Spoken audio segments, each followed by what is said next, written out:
তাহলে দেখে নিলেন তো বন্ধুরা, এই জলখাবারটি বানানো কতটা সহজ আর কতটা স্বাস্থ্যকর।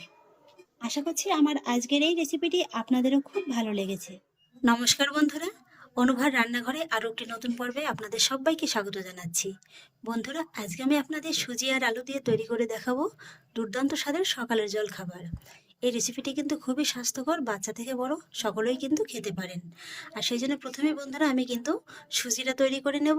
আর সেই জন্য গ্যাসে একটি কড়াই বসিয়ে দিয়েছি। কড়াইতে দিয়ে দেবো এরকম একটা মেজারমেন্ট কাপ মেপে 2 কাপ নর্মাল জল। আর তার মধ্যে দিয়ে দেবো স্বাদ অনুযায়ী লবণ, আর দিয়ে দেবো সামান্য একটু ধনেপাতা কুচি। এবার লবণটাকে জলের সঙ্গে খুব ভালোভাবে মিশিয়ে আমি ততক্ষণই অপেক্ষা করব যতক্ষণ না পর্যন্ত এই জলের ভিতরে খুব ভালোভাবে একটা বলক চলে আসছে। আপনারা দেখে নিশ্চয়ই বুঝতে পারছেন যে জলের ভিতরে খুব সুন্দরভাবে কিন্তু বলকটা চলে এসছে। আর ঠিক এই পর্যায়ে গ্যাসের ফ্লেমটাকে কিন্তু একেবারে কমিয়ে দিতে হবে। আর তারপরে এর ভিতরে অ্যাড করতে হবে 1 কাপের মতো সুজি। সুজিটা দিয়ে কিন্তু এইভাবে সঙ্গে সঙ্গে জলের সঙ্গে খুব ভালোভাবে মিশিয়ে নিতে হবে। এই সময়টাতে যদি আপনারা গ্যাসের ফ্লেমটাকে লোতে না রাখেন তাহলে কিন্তু এই যে জলটা কিন্তু খুব তাড়াতাড়ি একদম শুকিয়ে যাবে, সেক্ষেত্রে কিন্তু সুজিটা ভালোভাবে কুক হবে না। আর এই সুজিটা রান্না করতে কিন্তু সময়টা খুব বেশি একটা লাগে না, মাত্র 2 থেকে 3 মিনিটের মধ্যে কিন্তু সুজিটা খুব সুন্দরভাবে সেদ্ধ হয়ে এইভাবে রান্নাটা হয়ে যাবে। এই যে দেখুন, সুজিটা কিন্তু খুব সুন্দরভাবে একটা জায়গায় জড়ো হয়ে গেছে। আপনাদের একটু বোঝানোর সুবিধার্থে আমি আপনাদের দেখিয়ে দিচ্ছি।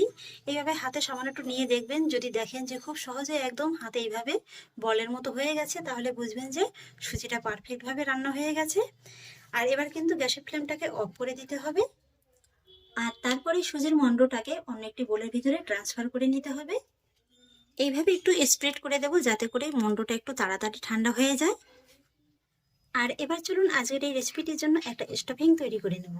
একটা কড়াই বসিয়ে দিয়েছি, কড়াইতে দিয়ে দেবো এই 1 থেকে 1.5 চা চামচের মতো সাদা তেল। তেলটা কিন্তু এখানে খুব বেশি একটা লাগবে না। আর তার মধ্যে দিয়ে দেবো 1/2 চা চামচের মতো গোটা জিরে আর 1/2 চা চামচ কালো সরিষা। এবার আমি ফোড়ন দুটোকে ততক্ষণই ভেজে নেব যতক্ষণ না পর্যন্ত এটা খুব ভালোভাবে ভাজা হচ্ছে। ফোড়ন দুটো কিন্তু আমার এখানে খুব সুন্দর করে ভাজা হয়ে গেছে। আর ঠিক এই পর্যায়ে আমি এর ভিতরে অ্যাড করব বড় সাইজের একটা পেঁয়াজ কুচি। এখানে কিন্তু এই পেঁয়াজটাকে একেবারে খুব বেশি কুচো কুচো করে নেওয়ার প্রয়োজন নেই, আবার একেবারে কিন্তু বড় বড় করেও নেবেন না, এইভাবে একটু মিডিয়াম সাইজ করে কুচো করে নিলেই হয়ে যাবে। আর এবার আমি মিডিয়াম ফ্লেমে এই পেঁয়াজটাকে কিন্তু একটু ভালোভাবে ভেজে নেব। তবে আপনারা যদি সম্পূর্ণ নিরামিষভাবে খেতে চান তাহলে এখানে পেঁয়াজটাকে শুধুমাত্র স্কিপ করলেই হয়ে যাবে। পেঁয়াজটাকে আমি একটু ভালোভাবে ভেজে নিয়েছি। আর এবার আমি ভেজে নেওয়া পেঁয়াজের ভিতরে অ্যাড করব এই সামান্য একটু গাজর কুচি, সেই সঙ্গে অ্যাড করব সামান্য একটু ক্যাপসিকাম কুচি। ভালোভাবে পেঁয়াজের সঙ্গে একটু মিশিয়ে নেব। এখানে কিন্তু আপনারা আপনাদের পছন্দ অনুযায়ী যে কোনো সবজি অ্যাড করতে পারেন। আর এই সবজিটা যখন মেশাবেন তখন কিন্তু গ্যাসের ফ্লেমটাকে মিডিয়াম হাইতে রাখতে হবে। আর এইভাবে নেড়ে চেড়ে আমি সবজিটাকে মিনিট খানেকের মতো একটু ভেজে নেব। প্রায় 1 থেকে 1.5 মিনিট বাদে আপনাদের দেখিয়ে দিচ্ছি সবজিটা কিন্তু মোটামুটি ভাবে একটু ভাজা হয়ে গেছে। আর ঠিক এই পর্যায়ে আমি এর ভিতরে অ্যাড করব মিডিয়াম সাইজের একটা পাকা টমেটো কুচি, সেই সঙ্গে অ্যাড করব 2টো কাঁচা লঙ্কা কুচি। আর পেঁয়াজটা যাতে তাড়াতাড়ি নরম হয়ে যায় সেজন্য একই সঙ্গে অ্যাড করব স্বাদ অনুযায়ী লবণ। এবার আমি টমেটোটাকেও কিন্তু এই সবজির সঙ্গে খুব ভালোভাবে মিশিয়ে নেব। আর তারপর লো আছে ঢাকা চাপা দিয়ে 2 মিনিটের মতো এইভাবে রেখে একটু রান্না করে নেব। 2 মিনিট বাদে এবার চাপাটাকে তুলে নিচ্ছি। ভালোভাবে একবার মিশিয়ে নেব। টমেটোটা দেখুন বন্ধুরা, এই 2 মিনিটের ভিতরে কিন্তু খুব সুন্দরভাবে নরম হয়ে গেছে। আর এবার কিন্তু আমি এই সবজির ভিতরে অ্যাড করব ঘরে থাকা কয়েকটি সাধারণ গুঁড়ো মশলার উপকরণ। তাই প্রথমেই দিয়ে দিচ্ছি 1/2 চা চামচ হলুদ গুঁড়ো, সেই সঙ্গে দিয়ে দিচ্ছি 1/2 চা চামচ কাশ্মীরি লঙ্কার গুঁড়ো, এতে কিন্তু সুন্দর একটা রং আসবে। আর একই সঙ্গে দিয়ে দিচ্ছি স্বাদটাকে একটু বাড়ানোর জন্য 1/2 চা চামচের মতো ধনে গুঁড়ো। এবার আমি গুঁড়ো মশলাগুলোকে ভালোভাবে একবার মিশিয়ে নেব। আর তারপরে যখন আমি এর ভিতরে অ্যাড করব মিডিয়াম সাইজের 2টো আলু দুটোকে আমি আগেই সেদ্ধ করে খোসাটাকে ছাড়িয়ে নিয়েছি। আমি এখানে যেহেতু মিডিয়াম সাইজের আলু নিয়েছি তাই 2টো নিয়েছি, আপনারা যদি বড় সাইজের নেন তাহলে কিন্তু একটা আলু হলেও হবে। আর এবার আমি আলু দুটোকে এইভাবে একটু গ্রেটারের সাহায্যে গ্রেট করে দেবো, আপনারা চাইলে কিন্তু হাত দিয়ে ম্যাশ করেও দিতে পারেন। আর আলুটা যখন এইভাবে খুব সুন্দর করে গ্রেট করা হয়ে যাবে তখন কিন্তু এই যে অন্যান্য সবজি এবং মশলার সঙ্গে খুব ভালোভাবে মিশিয়ে নিতে হবে। আর আলুটাকে এইভাবে মেশাতে মেশাতে দেখতে পাবেন যে আলুর স্টাফিংটা কিন্তু খুব সুন্দরভাবে তৈরি হয়ে গেছে, এই যে দেখুন। আর তাই সবশেষে আপনারা ফিনিশিং টাচে অ্যাড করতে পারেন সামান্য একটু বিট লবণ, এই খুবই সামান্য একটু কালো গোলমরিচের গুঁড়ো, আর সামান্য একটু ধনেপাতা কুচি। এবারে এই উপকরণগুলোকেও কিন্তু আমি আলুর সঙ্গে খুব ভালোভাবে মিশিয়ে নেব। ব্যাস বন্ধুরা, জলখাবারের জন্য কিন্তু আলুর স্টাফিংটা একদম রেডি। এবার আমি গ্যাসের ফ্লেমটাকে অফ করে দেব আর তারপরে এটাকে নামিয়ে নেব। আর আলুর স্টাফিংটা নামিয়েও কিন্তু এইভাবে একটু স্প্রেড করে দিতে হবে, যাতে করে এই স্টাফিংটা একটু তাড়াতাড়ি ঠান্ডা হয়ে যায়। এদিকে আলু এবং সুজিটা কিন্তু দুটোই একদম পারফেক্টভাবে ঠান্ডা হয়ে গেছে। আর এবার আমি হাতে সামান্য একটু সাদা তেল মাখিয়ে এইভাবে এই সুজির মণ্ডটা থেকে হাতে এইভাবে অল্প একটু করে নিয়ে নেব। তারপর এইভাবে হাতের সাহায্যে একটু ভালোভাবে মেখে নেব। তারপর দুই হাতে করে নিয়ে এইভাবে একটু গোল করে নিয়ে এটাকে কিন্তু একটু বাটি শেপ দিয়ে নেব। সাইডটাকে এইভাবে একটু পাতলা রেখে কিন্তু বাটি শেপটা দিয়ে দিতে হবে।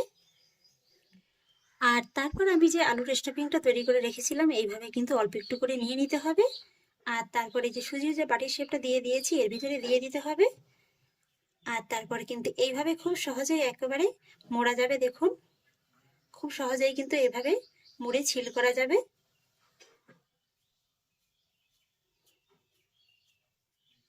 আর এইভাবে মুড়িয়ে বাড়তি অংশটাকে কিন্তু একটু বাদ দিয়ে দিতে হবে। আর তারপরে আবারও কিন্তু হাতে এইভাবে একটু ঘুরিয়ে নিতে হবে। এই যে দেখুন বন্ধুরা, খুব সহজেই কিন্তু একটা জলখাবারের শেপ আমার দেওয়া হয়ে গেল। এইভাবে কিন্তু বাচ্চারাও তৈরি করে নিতে পারবে। আমি আজকের এই জলখাবারটা যেহেতু স্টিম করে নেব, তাই এইভাবে একটা ছিদ্রযুক্ত থালাতে কিন্তু সামান্য একটু সাদা তেল ব্রাশ করে নেব। আপনারা চাইলে কিন্তু একটু ঘিও ব্রাশ করে নিতে পারেন। তারপরে এই জলখাবারটাকে কিন্তু এই থালার পরে এইভাবে বসিয়ে দিতে হবে। একই রকম ভাবে আমি আপনাদের আর একটা তৈরি করে দেখিয়ে দিচ্ছি।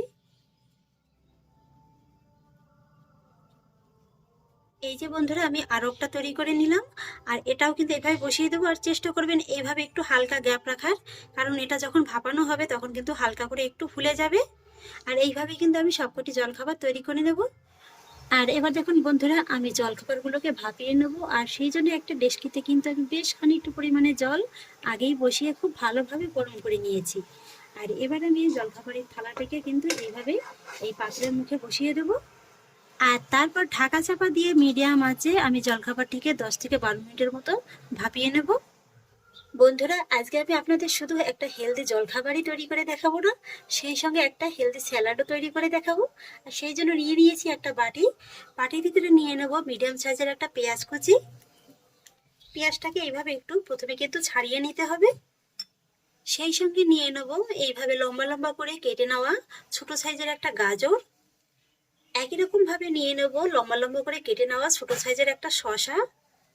তারপরে নিয়ে নেব ছোট সাইজের একটা পাকা টমেটো। তারপরে নিয়ে নেব ছোট সাইজের একটা পাকা টমেটো। টমেটোটাকেও কিন্তু আমি এইভাবে একটু লম্বা লম্বা করে কেটে নিয়েছি আর দানাটাকে কিন্তু ফেলে দিয়েছি। আর নিয়ে নেব 3টি কাঁচা লঙ্কা কুচি। সেই সঙ্গে নিয়ে নেব সামান্য একটু ধনেপাতা কুচি। আর এবার মশলা হিসেবে দিয়ে দেবো প্রথমে স্বাদ অনুযায়ী একটুখানি লবণ, তারপরে দিয়ে দেবো একটুখানি বিট লবণ, আর তারপরে দিয়ে দেবো ছোট হাফ চা চামচের মতো কালো গোলমরিচের গুঁড়ো। আর একই সঙ্গে দিয়ে দেবো 1 চা চামচ চাট মশলা। এটা যদি হাতের কাছে থাকে তাহলে দিয়ে দেবেন।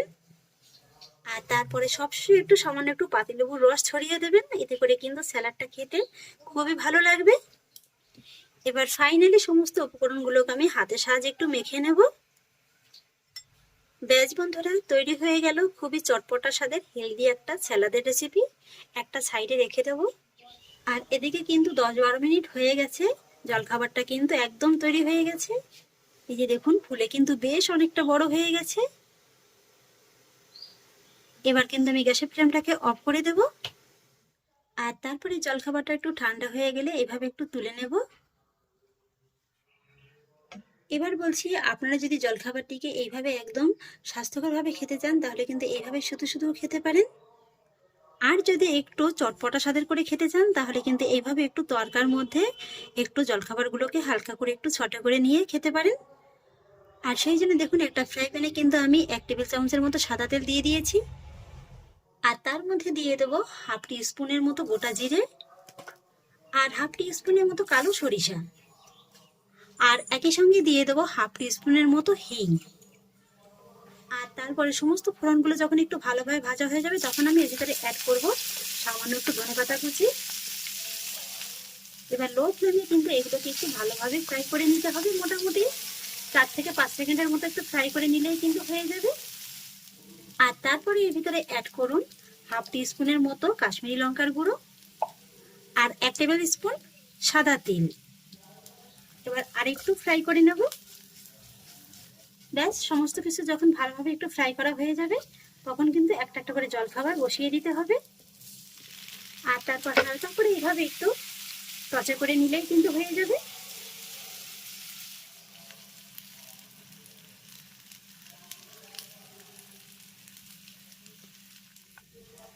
ব্যাস বন্ধুরা, তৈরি হয়ে গেল আমার হেলদি টেস্টি চটপটা জলখাবার রেসিপি।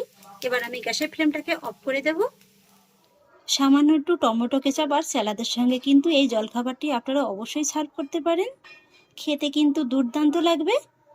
তাহলে দেখে নিলেন তো বন্ধুরা এই জলখাবারটি বানানো কতটা সহজ আর কতটা স্বাস্থ্যকর। আর এই জলখাবারগুলো এতটাই নরম তুলতুলে হয় যে একেবারে যাকে বলে মোমের মতো হবে, কিন্তু মুখে দেওয়া মাত্রই কিন্তু একেবারে মিলিয়ে যাবে। আর ভিতরের পুরটা দেখুন কত সুন্দর, একদম আলুর পুরে ঠাসা। তাহলে আশা করছি বন্ধুরা আমার আজকের এই জলখাবার রেসিপিটি আপনাদেরও খুব ভালো লেগেছে। যদি ভালো লেগে থাকে তাহলে আমাকে অবশ্যই একটা লাইক এবং কমেন্ট করবেন, সেই সঙ্গে বন্ধুদের সঙ্গে শেয়ার করবেন। আর প্লিজ বন্ধুরা যদি আমার পরিবারের নতুন সদস্য হয়ে থাকেন তাহলে একটা সাবস্ক্রাইব করে পাশে থাকা বেল আইকনটি প্রেস করে দেবেন। ফিরে আসছি এরকমই পরের অন্য কোনো নতুন রেসিপি নিয়ে। সবাই ভালো থাকুন, সুস্থ থাকুন, ধন্যবাদ।